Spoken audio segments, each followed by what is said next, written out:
bagay, ganyan, diba? And grabe ka kahit simpleng usapan nagiging memorable pag ikaw kausap.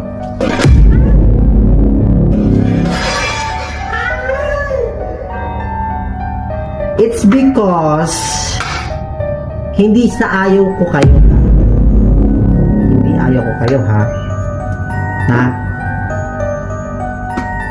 Kasi natotoxican siguro ako.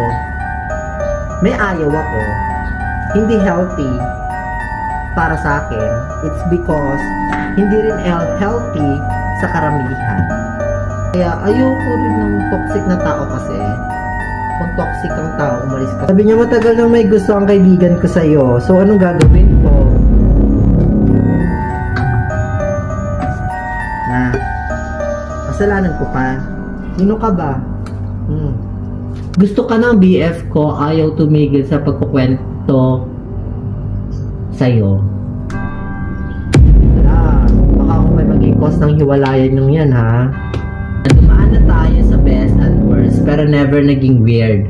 Kaya alam kong real friendship ito. Siguro kung nakakausap kita, siguro nabi-misinterpret